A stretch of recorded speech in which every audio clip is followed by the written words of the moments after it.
স্পর্শবিন্দুর জ্যা বা cord of contact নিয়ে আমরা এখন কথা বলবো। বিষয়টা কিরকম যে তোমরা দেখেছো বৃত্তের বাইরে যে কোনো একটা বিন্দু থেকে ওই বৃত্তের উপর জাস্ট দুইটা স্পর্শক আঁকা যায়।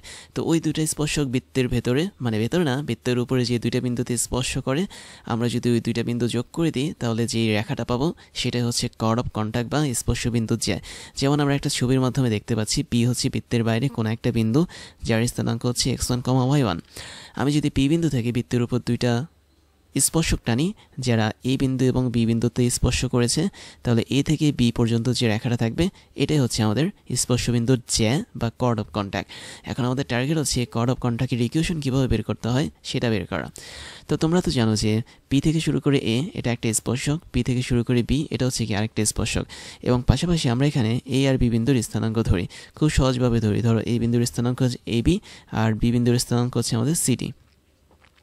তাই যদি হয় তাহলে পি অফ এ যেই রেখাটা আছে সেই রেখার সমীকরণ কী হবে?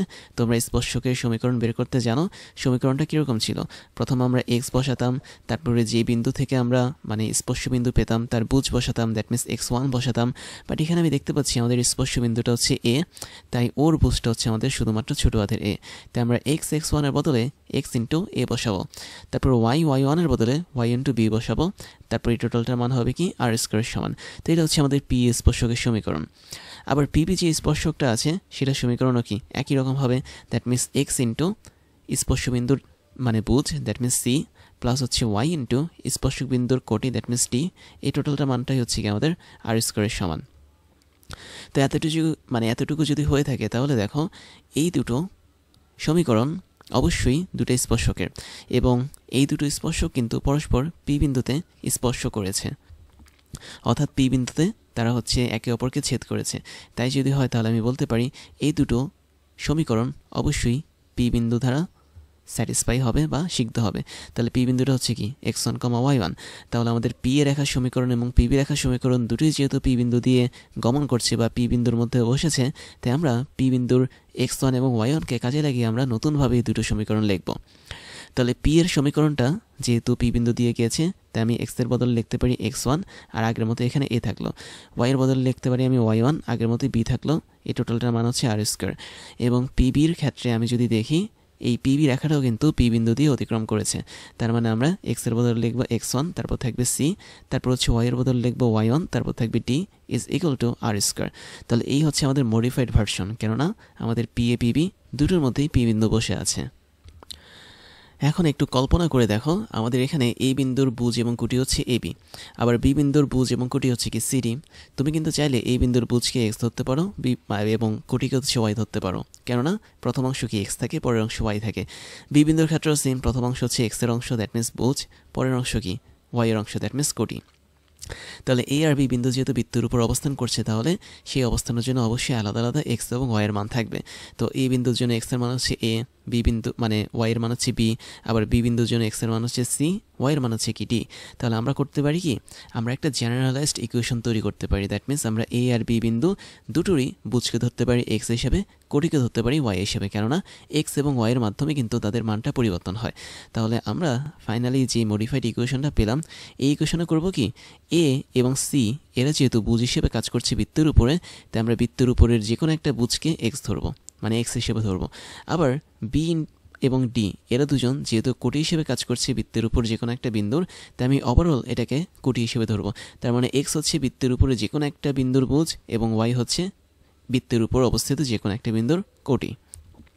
তাহলে এই সেন্সে আমি যদি দুটো ইকুয়েশনকে সাজিয়ে আমাদের প্রথম ইকুয়েশনটা আসবে এর বদলে বসবে হচ্ছে এক্স, আর এখানে থাকবে x1 প্লাস বি এর বদলে বসবে হচ্ছে ওয়াই, তার মানে y1 is equal to R square. এবং দ্বিতীয় যে ইকুয়েশনটা এটাও মডিফাইড হয়ে আসবে এক্স ইন্টু x1 প্লাস হচ্ছে y into y1 is equal to R square.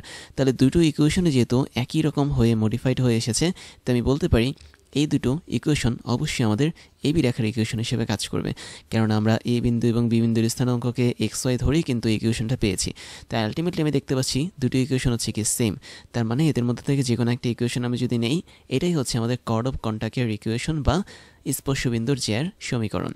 এখন আমরা যেই বৃত্তের জন্য এই কাজটা করেছি, অবশ্যই তুমি দেখতে পাচ্ছি বৃত্তের কেন্দ্র হচ্ছে এখানে ছিল, বাট বৃত্তের কেন্দ্রটা ছিল মূলবিন্দুতে। তাহলে দেখো আমরা যখন কর্ড অফ কন্টাক্টের সমীকরণটা বের করলাম, এই সমীকরণটা বের করার সিস্টেম হচ্ছে কি, যখন আমাদের সার্কেল বা বৃত্ত এটার সমীকরণ থাকবে হচ্ছে মূল বিন্দুতে কেন্দ্র থাকা অবস্থায় সমীকরণ, that means x square plus Y square is equal to R square, যেখানে আর হচ্ছে বৃত্তের ব্যাসার্ধ। তাহলে যখন বৃত্তের ইকুয়েশন বা সমীকরণ এটা থাকবে তখন আমাদের কর্ড অফ কন্টাক্টের ইকুয়েশন হবে এই দুইটার মধ্যে যে কোনো একটা, আর যেহেতু দুইটাই সেম তার মানে যে কোনো একটা হলেই হয়। বাট আমাদের বৃত্তের ইকুয়েশনটা যদি অন্য হয়, ধরো সার্কেলের ইকুয়েশনটা এখন হচ্ছে general equation, that means x square plus Y square plus 2 into G into x plus 2 into F into Y plus C is equal to 0, যেটাকে আমরা জেনারেল ইকুয়েশন বলে থাকি। এই জেনারেল বা সাধারণ ইকুয়েশন অনুসারে আমি বলতে পারি বৃত্তের কেন্দ্র এখন আর 0,0 নেই, সেটা এখন মাইনাস জি মাইনাস এফ হয়ে গেছে, কেননা আমাদের এই সূত্র অনুসারে মাইনাস জি মাইনাস এফ হচ্ছে কি বৃত্তের কেন্দ্র। তো তখন আমাদের বৃত্তের স্পর্শকের সমীকরণটা একটু অন্যরকম হবে, যেটা তোমাদেরকে এখন মনে রাখতে হবে। তোমরা এক্সের বদলে মানে এক্স স্কোয়ারের বদলে লিখবে এক্স ইন্টু এক্স ওয়ান এবং ওয়াই স্কোয়ারের বদলে লিখবে ওয়াই ইন্টু ওয়াই ওয়ান, যেখানে এক্স ওয়ান এবং ওয়াই ওয়ান হচ্ছে কি বৃত্তের বাইরে কোনো একটা বিন্দু, দ্যাট মিনস পি বিন্দুর স্থানাঙ্ক। তারপর এখানে যে দেখতে পাচ্ছ 2 ইন্টু জি ইন্টু এক্স দেখতে পাচ্ছ, তো তুমি এখানে করবে কি জাস্ট 2g এক্সের বদলে জি বসাবে এবং এক্সের বদলে just x plus X one বসাবে। তারপর এখানে 2f এর বদলে শুধুমাত্র f বসাবে, y এর বদলে বসাবে y প্লাস ওয়াই ওয়ান, এতটুকু কাজ জাস্ট করে ফেলবে এবং ফাইনালি প্লাস c আছে, c ইজ ইকুয়াল টু 0। তাহলে আমরা আলটিমেটলি যে অংশটা পাচ্ছি টোটাল অংশটা, এটাই হচ্ছে আমাদের কর্ড অফ কন্টাক্টের সমীকরণ, যদি আমাদের বৃত্তের সমীকরণটা উপরের এই ফর্মেটে দেওয়া থাকে। এবং এই সমীকরণের একটা ইন্টারেস্টিং ফ্যাক্ট হচ্ছে কি, এটা তুমি খুব সহজে মনে রাখতে পারবে যদি একবার ভালো করে এটাকে তুমি বারবার লেখা শুরু করো তাহলে। তো এখন এই কর্ড অফ কন্টাক্টের কিন্তু একটা নির্দিষ্ট দৈর্ঘ্য আছে, তাই না? তার মানে এবি রেখার কিন্তু দৈর্ঘ্য আছে। দৈর্ঘ্য কীভাবে বের করা যায়? যদি আমি এবি রেখার এবি রেখা মানে হচ্ছে এ আর বি বিন্দুর যদি স্থানাঙ্ক সত্যিকার অর্থে জানি, তাহলে দূরত্ব সূত্র ইউজ করে কিন্তু আমরা এবি রেখার দূরত্ব বের করতে পারি। বাট এছাড়া একটা পদ্ধতি আছে, সেটা হচ্ছে আমাদের বৃত্তের যে কেন্দ্র বা সেন্টার, এই কেন্দ্র থেকে আমি যদি কর্ড অফ কন্টাক্টের ঠিক মাঝখান বরাবর একটা দাগ টানি, তাহলে এই দাগটা হচ্ছে কি অবশ্যই একটা পারপেন্ডিকুলার লাইন বা হচ্ছে লম্ব রেখা।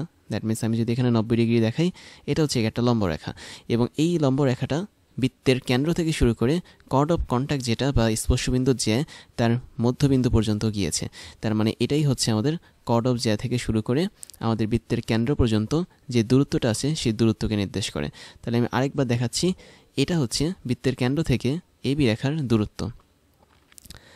এখন এই দূরত্বটাকে আমি ধরলাম হচ্ছে পি যদি হয় আমাদের এটার দূরত্ব এবং বৃত্তের ব্যাসার্ধটাকে আমি ধরলাম হচ্ছে আর। কিভাবে দেখাবো? ধরো বৃত্তের কেন্দ্র থেকে আমি যে কোনো একটা বৃত্তের প্রান্ততে গেলাম, একটা সরলরেখা টানলাম আর কি, তাহলে এতটুকু পর্যন্ত যে দূরত্ব সেটা হচ্ছে কি বৃত্তের ব্যাসার্ধ আর।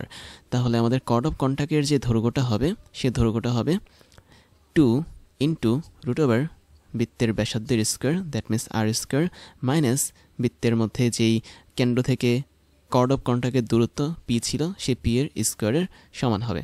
তার মানে 2 রুট ওভার আর স্কোয়ার মাইনাস পি স্কোয়ার হচ্ছে এমন একটা দূরত্ব যেটা আমাদের কর্ড অফ কন্টাক্টের দৈর্ঘ্যকে নির্দেশ করে। এখন আরেকটা বিষয় আছে, সেটা হচ্ছে তুমি দেখতে পাচ্ছ আমাদের এখানে আমরা যে একটা বিন্দু ইউজ করেছি পি বিন্দু থেকে শুরু করে এই বি বিন্দু পর্যন্ত আমরা দুইটা স্পর্শক টেনেছি। তাহলে দেখো তো মাঝখানে আমরা একটা বিশাল বড় সার্কেল না, বিশাল বড় একটা ত্রিভুজ পাচ্ছি না? That means P A B পর্যন্ত আমি যদি হাইলাইটেড দিয়ে মার্ক করি, তাহলে সুন্দরভাবে দেখতে পাচ্ছ আমরা এখানে একটা বিশাল ত্রিভুজ পাচ্ছি। এখন আমাদের কিন্তু সেম আগের টার্গেট, আমরা যেখানে ত্রিভুজ পাবো সেটার কি ক্ষেত্রফল বের করার চেষ্টা করব। এখানেও তার ব্যতিক্রম হবে না। তাহলে তোমাদেরকে এতটুকু ত্রিভুজ দেখিয়ে দিলাম হাইলাইটেড দিয়ে, এবং আমরা চাইবো যে এই ত্রিভুজের ক্ষেত্রফল কী হয় সেটা বের করতে। তো ওটা বের করাটা একটু জটিল বা ডিফিকাল্ট। আমি তোমাকে সরাসরি যেটা করব সেটা হচ্ছে ফর্মুলা লিখে দেবো। তাহলে তুমি একদম উপরের দিকে খেয়াল করো, আমাদের এখানে একটা ত্রিভুজ আমরা পাচ্ছি, ত্রিভুজ এপি না, এটা খুব সম্ভবত এবিপি হবে, হ্যাঁ এবিপি, যেখানে এই টোটাল ত্রিভুজের ক্ষেত্রফলটা একটা ছোট্ট ফর্মুলার মাধ্যমে বের করা যায়। ফর্মুলাটা হচ্ছে কি, একটু মনোযোগ দিয়ে দেখো, বিশাল একটা ফর্মুলা। এটা কিন্তু ছোটোখাটো ফর্মুলা না, মোটামুটি বিশাল একটা ফর্মুলা। তো ফর্মুলার একদম উপরের অংশে যেটা বসবে সেটা হচ্ছে আমরা একদম শুরুর অংশে বসাবো হচ্ছে আরকে। আর মানে হচ্ছে আমাদের বৃত্তের ব্যাসার্ধ, দ্যাট মিনস আরকে আমরা বসাবো। তারপর আমরা একটা ব্র্যাকেট দিব এবং তারপরে আমরা বৃত্তের বাইরে যে বিন্দুটা দেখতে পাচ্ছি, দ্যাট মিনস x1, y1, ওই বিন্দুগুলোর ভুজ এবং কোটিকে বর্গ করে যোগ করে দিব। That means x1 square plus হচ্ছে y1 স্কোয়ার। আবার মাইনাস দিব, মাইনাস দেওয়ার পর এখানে আবারও সেই ব্যাসার্ধটাকে নিয়ে আসবো, বাট এই ক্ষেত্রে ব্যাসার্ধের স্কোয়ার দিতে হবে। এবং এই টোটালটার একটা পাওয়ার থাকবে, এই পাওয়ারটা হচ্ছে আমাদের 3/2, খেয়াল করে দেখো এই টোটালটার পাওয়ার হচ্ছে এখন 3/2 এবং নিচে থাকবে কি সেম জিনিসটা, দ্যাট মিনস পি বিন্দুর বুঝির স্কোয়ার প্লাস হচ্ছে পি বিন্দুর যে কোটি আছে সেই কোটির স্কোয়ার। তাহলে এটা যদি আমি করি তাহলে আমরা একটা মান পাবো, অবশ্যই ওই মানটাই হবে আমাদের এখানে এই স্পর্শকের মাধ্যমে যে ত্রিভুজটা তৈরি হচ্ছে বৃত্তের মধ্যে ওই ত্রিভুজের ক্ষেত্রফল। তাহলে এটা যেহেতু ক্ষেত্রফল তার মানে এটার ইউনিট হবে কি বর্গ একক বা স্কোয়ার ইউনিট, যেহেতু আমরা জানি না এটা আসলে বর্গ মিটার নাকি বর্গ কিলোমিটার নাকি বর্গ সেন্টিমিটার, তো সেজন্য আমরা এখানে সরাসরি এককটা দিয়ে দিলাম বর্গ এককে। তারপরে আরেকটা ভিজুয়ালাইজেশন দেখব, সেটা হচ্ছে তোমরা পরের স্লাইডে দেখতে পাচ্ছ আমাদের এখানে আগের মতো করেই কিন্তু একটা কর্ড অফ কন্টাক্ট বা স্পর্শবিন্দু যা দেখতে পাচ্ছি, এবং এখানে পি বিন্দু যেটা যার স্থানাঙ্ক ছিল x1, y1 বৃত্তের বাইরে, সে কিন্তু মোটামুটি বৃত্তের কেন্দ্র থেকে অনেক দূরে ছিল। বৃত্তের কেন্দ্র যদি হয় সি থেকে আমাদের পি এর যে দূরত্বটা সেটা মোটামুটি অনেক বেশি, তাই না? এখন আমি যদি বৃত্তের কেন্দ্র থেকে পি বিন্দুর দূরত্বটা কমিয়ে ফেলি তখন কি হবে? দেখো আমি এখানে এই ছবিতে বৃত্তের কেন্দ্র ছিল হচ্ছে সি থেকে আমি পি বিন্দুর যে দূরত্বটা আছে সেটা মোটামুটি কমিয়ে ফেলেছি। কমানোর পর দেখতে পাচ্ছি আমাদের এখানে একটা দারুণ পরিবর্তন এসেছে। কোন জায়গায় পরিবর্তন এসেছে তুমি দেখতে পাবে, আমাদের এখানে কর্ড অফ কন্টাক্ট যেটা ছিল সেটা দৈর্ঘ্য কিন্তু কমে গেছে। একটু আগে এ থেকে শুরু করে বি, দ্যাট মিনস আমাদের বিটা ছিল এই পয়েন্টে, এটার দৈর্ঘ্য কিন্তু মোটামুটি বেশি ছিল, বাট এখানে আমি দেখতে পাচ্ছি এ থেকে শুরু করে বি এই দৈর্ঘ্যটা কিন্তু কমে গেছে যখন আমি বৃত্তের কেন্দ্রের কাছাকাছি এই বাইরের পয়েন্টটা বা x1, y1 পয়েন্টটা নিয়ে এসেছি। এখন আমি যদি আরেকটু পণ্ডিতি করে পি পয়েন্টটাকে বা পি বিন্দুটাকে বৃত্তের একদম কাছে নিয়ে আসি, দ্যাট মিনস বৃত্তের একদম উপরে নিয়ে আসি, তখন কিন্তু আমাদের বৃত্তের কেন্দ্র থেকে পি বিন্দুর দূরত্ব হবে একদম কাছাকাছি। বাট ওই সময়টাতে তুমি দেখতে পাচ্ছ পি বিন্দু যখন বৃত্তের উপর কাজ করবে তখন আমাদের কর্ড অফ কন্টাক্টের আর উপস্থিতি থাকবে না, দ্যাট মিনস এখানে আর কোনো তুমি এই রেখাটা পাবে না, এবং সেক্ষেত্রে আমরা বৃত্তের কেন্দ্রটাকে এখানে ধরতে পেরেছি। তাহলে দেখো আমাদের এখানে দুইটা স্পর্শক এখন একটা স্পর্শকে পরিণত হয়েছে। তার মানে তুমি বৃত্তের বাইরে যখন কোনো একটা বিন্দুকে রাখবা ওই বিন্দুটা অবশ্যই বৃত্তের উপর দুইটা স্পর্শক টানতে পারবে, বাট যখনই তুমি ওই বিন্দুটাকে বৃত্তের একদম উপরে নিয়ে আসবা তখন ওই বিন্দুটা কেবলমাত্র একটা স্পর্শকই টানতে পারবে, এবং ওই একটা স্পর্শকের জন্য বৃত্তের ভেতরে আর কোনো কর্ড অফ কন্টাক্ট থাকবে না। তার মানে আমাদের এখানে no chord of contact, that means COC কোক এই জিনিসটা থাকবে না। তাহলে স্পর্শবিন্দু যে বা নো কর্ড অফ কন্টাক্ট না থাকার মেইন রিজনটা হচ্ছে কি, যখন আমরা বৃত্তের উপরে কোনো একটা বিন্দুকে রাখবো এবং ওই বিন্দু দিয়ে কেবলমাত্র একটা স্পর্শক টানবো বৃত্ততে, এবং তুমি আবারও দেখতে পাচ্ছ বৃত্তের উপরের ওই বিন্দু থেকে আমাদের বৃত্তের কেন্দ্রের যে মধ্যবর্তী দূরত্ব এই দূরত্বটা আসলে বৃত্তের ব্যাসার্ধ বা আর হিসেবে কাজ করে। তার মানে যখন তুমি একটা পিওর স্পর্শক পাবে বৃত্তের মধ্যে, মানে একটার বাদে অন্য কোনো স্পর্শক পাবে না, তখন ওই একটা স্পর্শকের জন্য কখনোই কর্ড অফ কন্টাক্ট বৃত্তের ভিতর কাজ করবে না। তারপরে আমরা দেখব যে আমাদের বৃত্তের ভিতরে কোনো একটা কর্ড বা জ্যার মধ্যবিন্দু দেওয়া আছে, তাহলে ওই কর্ড বা জ্যার যেই সমীকরণটা সেই সমীকরণটা কি হয় সেটা। তাহলে দেখো আমরা এখানে তোমাদেরকে একটা ছবি দেখাচ্ছি, সেটা হচ্ছে এ বি আমাদের এই সার্কেল বা বৃত্তের ভিতরে একটা জ্যা যার মধ্যবিন্দু হচ্ছে এম, এবং কোশ্চেনে যেটা দেওয়া থাকবে সেটা হচ্ছে আমাদের এই সার্কেল বা বৃত্তের যেই কেন্দ্রটা আছে সেটা, দ্যাট মিনস কেন্দ্রটা 0,0 ধরে আমি প্রথমে কাজ করব, তারপর হচ্ছে -g,-h ধরে কাজ করব, তো দুইটা কাজ করব। তাহলে যখন আমাদের কেন্দ্রটা 0,0 হবে তার মানে বৃত্তের ইকুয়েশন হবে x² + y² = r², যেখানে r হচ্ছে বৃত্তের ব্যাসার্ধ। তাহলে আমাদের প্রথম কন্ডিশনটা আমি একটু দেখাই, মানে দুইটা সূত্র আছে এখানে, আমি এটা এখানে মুছে দিচ্ছি। তাহলে প্রথমে আমি ধরে নিলাম আমাদের বৃত্তের সমীকরণটা হচ্ছে x² + y² = r²। তাহলে এটা আমাদের বৃত্তের সমীকরণ। একই সাথে আরেকটা জিনিস গিভেন দেওয়া, সেটা হচ্ছে এম বিন্দুর স্থানাঙ্ক, এবং তুমি এম বিন্দুর স্থানাঙ্ক পাচ্ছ কথার কথা x1, y1। তাই যদি হয় তাহলে আমাদের এ বি যে জ্যাটা আছে সেই জ্যার ইকুয়েশন কি হবে, এটা বের করার জন্য কি করতে পারি, আমরা একটা জিনিস দেখতে পাচ্ছি ও এম বা কেন্দ্র ও থেকে এম পর্যন্ত যে রেখাটা আছে এটা আবার এ বির উপর লম্ব। তাহলে আমি বলতে পারি ও এম যে রেখাটা এটা আসলে লম্ব হিসেবে কাজ করে এ বি কর্ড বা জেয়ার উপর। তাহলে তুমি যদি এ বি কর্ড বা এ বি জেয়ার সমীকরণ বের করতে চাও তাহলে তুমি এ বি রেখার ঢাল বের করো এবং একই সাথে এ বি রেখার উপর যে কোনো একটা বিন্দুকে বের করো। তো আমি এ বি রেখার উপর যে কোনো একটা বিন্দু M1 মানে এমকে পাচ্ছি, যেহেতু কোশ্চেনে এম এর মানটা দেওয়া থাকবে, বাট আমরা এ বি রেখার ঢালটাকে জানি না। তো আমরা এখন ট্রাই করব এ বি রেখার ঢাল কী হয় সেটা বের করার জন্য। তো দেখো তো আমাদের এখান থেকে কিন্তু একটা দারুণ জিনিস আছে বা দারুণ কনসেপ্ট কাজ করে, সেটা হচ্ছে আমাদের ও এম রেখা এবং এ বি রেখা যেহেতু লম্ব, তার মানে আমি বলতে পারি ও এম রেখার যে ঢাল, আমি একটু পাশে লিখি, ধরো আমি ও এম রেখার যে ঢালটা পাবো এবং এ বি রেখার যে ঢালটা পাবো তাদের গুণফল হবে কি -1, যেহেতু দুটো রেখা একে অপরের উপর লম্ব। তো এখান থেকে আমি বের করতে পারি সরাসরি এবি রেখার ঢালটাকে। তো ওএম রেখা যেটা, সেটা ঢাল কী হবে? ওএম রেখার ক্ষেত্রে আমাদের ও বিন্দুর স্থানাঙ্ক জানা, এম বিন্দুর স্থানাঙ্ক জানা। তাহলে যেহেতু দুইটা বিন্দুর স্থানাঙ্ক জানা, আমরা ঢালের সূত্র জানি কোটিদ্বয়ের বিয়োগফল ভাগ হচ্ছে বুজদ্বয়ের বিয়োগফল। তাহলে কোটিদ্বয় বিয়োগফল করো, তুমি এম বিন্দুর কোটি নাও y1 মাইনাস ও বিন্দুর কোটি নাও হচ্ছে 0, তারপর হচ্ছে এম বিন্দুর বুজ নাও হচ্ছে x1 মাইনাস ও বিন্দুর বুজ নাও হচ্ছে 0। এবং এই দুটোকে আমি ভাগ করে তারপরে গুণ করব এম অফ এবির সাথে, এবং এই টোটালটার মান হবে কি আমাদের অবশ্যই -1, তাই না? তাহলে এখান থেকে আমি পাচ্ছি এম অফ এবি, বা বলা যায় আমাদের এবি জে এর ঢালের মান ইজ ইকুয়াল টু, ওই পাশে যদি যায় আমাদের y1 বাই x1টা উল্টে যাবে, উল্টে গিয়ে হবে -x1 ডিভাইড বাই y1। তাহলে আলটিমেটলি আমরা এবি যে যেটা আছে তার ঢাল পেয়েছি, এবং একই সাথে আমি এবি রেখার উপরে কোনো একটা বিন্দু এম এর স্থানাঙ্কটাও পাচ্ছি কোশ্চেন থেকে, মানে কোশ্চেনে দেওয়া থাকবে, যেহেতু আমাদের টপিকটা হচ্ছে কি মধ্যবিন্দু বা এম, এটা দেওয়া আছে। তো আলটিমেটলি আমরা এখন ইকুয়েশন বের করতে পারবো, তাই না? আমরা যদি এখন ইকুয়েশন বের করি, ইকুয়েশন অফ এবি, তাহলে এটা হচ্ছে এক বিন্দুগামী রেখার ইকুয়েশন, যেখানে এক বিন্দু হচ্ছে আমাদের এম এবং ঢাল হচ্ছে আমাদের কি x1 বাই y1। সমীকরণটা কি ছিল? আমরা সূত্র অনুসারে জানি y মাইনাস y1 ছিল, এখানে y1 বলতে আমরা এম বিন্দুর কোটিকে বুঝবো, is equal to m, that means ঢাল, এবং ঢাল হচ্ছে এম অফ এবি, এটা ইন্টু এক্স মাইনাস x1 ছিল।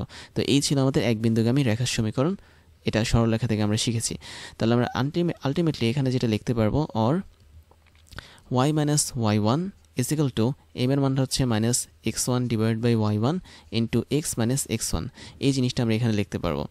এবং তারপর আমরা এটাকে আরগুণ করে দিই, আরগুণ করলে আমরা পাবো y ইন্টু y1 এ পাশে minus y1 square is equal two, এখানে পাবো x ইন্টু x1, আচ্ছা প্রথমে মাইনাস হবে, মাইনাস এক্স ইন্টু x1, মাইনাসে মাইনাসে প্লাস x1 স্কোয়ার। তাহলে সবগুলোকে তুমি এক পাশে নিয়ে আসো, আমি দেখতে পাচ্ছি এখানে x1 স্কোয়ার প্লাস হচ্ছে y1 স্কোয়ার হবে, আর ওই পাশ থেকে এগুলোকে এ পাশে নিয়ে আসলে এখানে আমি পাবো x into x1 plus y into y1। তাহলে x1 square plus y1 square is equal two x1 plus y1। এই টোটালটাই হচ্ছে কি আমাদের এখন জ্যা অথবা কর্ডের সমীকরণ, যেখানে আমাদের জ্যা বা কর্ডের মানে মধ্যবিন্দু বা এমটাকে দেওয়া ছিল। তাহলে আমরা বুদ্ধি করে কি করেছি, আমাদের যেহেতু কেন্দ্র দেওয়া আছে 0,0, এবং কেন্দ্র থেকে আমরা এম বিন্দুর যেই ঢালটা আছে রেখার, সেই ঢাল বের করে সেটার মাধ্যমে আমরা এবি রেখার ঢাল বের করেছি, এবং ফাইনালি আমরা এভাবে এবি রেখার সমীকরণ বের করেছি। তো এটা তো গেল আমাদের বৃত্তের সমীকরণ যখন মূল বিন্দুতে তার কেন্দ্র থাকবে সেজন্য। বাট আমাদের যদি বৃত্তের সমীকরণ সাধারণ বা জেনারেল সমীকরণ হয়, তাহলে আমরা এটাকে কীভাবে বের করবো, চলো সেটা দেখি। ধরো এখন আমাদের এখানে যে বৃত্তটা দেওয়া আছে ওই সমীকরণটা হচ্ছে x square plus Y square plus হচ্ছে 2gx plus 2fy plus C is equal 0। এই অবস্থাতে আমাদের বৃত্তের যে কেন্দ্রটা আছে সেই কেন্দ্রটা এখন আর মূল বিন্দুতে নেই, আমাদের কেন্দ্রের স্থানাঙ্ক এখন -g, -f, সচরাচর যেটা হয়ে থাকে আর কি জেনারেল ইকুয়েশনের জন্য। তাহলে এখানে আমাদের বৃত্তের সাধারণ বা জেনারেল ইকুয়েশন দেওয়া, এবং একই সাথে আমাদের এম যেটা মূল মানে কর্ড বা জের যে মধ্যবিন্দু সেটাও দেওয়া, এবং এটার স্থানাঙ্ক হচ্ছে x1, y1। তাই যদি হয় তাহলে আমাদের এখানে এই টোটাল যে জ্যা আছে এবি, এই জ্যার সমীকরণ হবে একটা দারুণ জিনিস। দারুণ জিনিস কেন বললাম, কারণ এটাকে শর্টকাটে প্রকাশ করতে পারি। শর্টকাটে এটাকে প্রকাশ করা হয় T is equal to S prime দিয়ে। এখন বোঝাচ্ছি টি জিনিসটা কি, এস প্রাইম জিনিসটা কি। টি হচ্ছে আমাদের এখানে ট্যানজেন্ট। ট্যানজেন্ট জিনিসটা কীরকম, যে যদি ধরো তোমার এম বিন্দুটা অনেক দূরে থাকে বৃত্তের বাইরে, ধরো এম বিন্দুটা হচ্ছে এখানে x1, y1 মানে বিন্দু হিসেবে থাকলো। এখন তুমি যদি বৃত্তের উপর এরকমভাবে একটা স্পর্শক আঁকো এম বিন্দু থেকে, কথার কথা আমি এখানে এম বিন্দুটাকে ধরলাম, তো এম বিন্দুটা থেকে আমি একটা স্পর্শক এঁকেছি, তাহলে আমাদের বৃত্তের মধ্যে অবশ্যই কি থাকবে, কর্ড অফ কন্টাক্ট থাকবে। তার মানে এম বিন্দুটা যদি বাইরে থাকে, আমি যদি এরকমভাবে দুইটা স্পর্শক টানি, যে দুইটা স্পর্শক মানে ছেদ করবে এম বিন্দুকে, এবং ওই দুইটা স্পর্শক বৃত্তের মধ্যে স্পর্শ করবে এ আর বি বিন্দুকে, তাহলে তখন আমরা এ আর বি বিন্দুর জন্য যে কর্ড অফ কন্টাক্ট পাবো তার যে ইকুয়েশনটা হবে সেটাই হচ্ছে আমাদের এখানে টি। এবং তুমি কিন্তু এই টি এর সমীকরণটা জানো কীরকম ছিল, আমরা একটু আগে দেখেছিলাম এক্স ইন্টু x1 ছিল, প্লাস হচ্ছে ওয়াই ইন্টু y1 ছিল, প্লাস হচ্ছে কী ছিল আমিও তো ভুলে গেছি, এক্স ইন্টু কী ছিল এটা, খুব সম্ভবত এখানে হচ্ছে জি ছিল, জি ইন্টু এক্স প্লাস x1 ছিল, তারপরে এখানে ছিল হচ্ছে এফ, তারপর হচ্ছে ওয়াই প্লাস y1 ছিল এবং প্লাস ছিল হচ্ছে c ইজ ইকুয়াল টু 0। তাহলে দেখো তো এটা কিন্তু আমাদের কর্ড অফ কন্টাক্ট বা স্পর্শ বিন্দুর জ্যার ইকুয়েশন ছিল বা সমীকরণ ছিল, যখন আমি এম বিন্দুটাকে বাইরে টেনে নিয়ে আসবো এবং বৃত্তের উপর এরকমভাবে দুইটা স্পর্শক আঁকবো, তাই না? তার মানে টি এর পরিচয় হচ্ছে এটা। তাই আমরা বলতে পারি টি বলতে আমাদের এখানে ইকুয়ালের আগের অংশটুকু বোঝায়। তার মানে এখান থেকে শুরু করে একদম এখান পর্যন্ত যে অংশ, এই টোটাল অংশটাকেই আমরা বোঝাচ্ছি টি হিসেবে। তাহলে আমি একটু এগুলো মুছে দিচ্ছি যেহেতু এগুলোর কোনো উপস্থিতি নাই এখানে। এবং এস প্রাইম যেটা, সেটা বলতে কি বোঝায়? এস প্রাইম বলতে যেটা বোঝায় সেটাও তোমরা জানো। আমরা জানি নর্মালি কোনো একটা সার্কেলের সমীকরণ হয় এস ইজ ইকুয়াল টু 0 দিয়ে, তাই না? তাহলে এস হচ্ছে আমাদের সার্কেলের সমীকরণের 0 এর আগের অংশ। তার মানে এস বলতে আমরা যেটা বুঝবো সেটা হচ্ছে x square plus Y square plus 2 into জি into x plus 2 into F into Y plus C. এটা হচ্ছে আমাদের কার মান? এস এর মান। বাট এখানে আমরা যদি এস প্রাইমের কথা বলি, এর মানে হচ্ছে আমরা জের যে মধ্যবিন্দুটা আছে, দ্যাট মিনস x1, y1, ওই বিন্দুটা দ্বারা আমরা এস এর এই মানটাকে সিদ্ধ করব, তখন আমরা এস প্রাইম পাবো।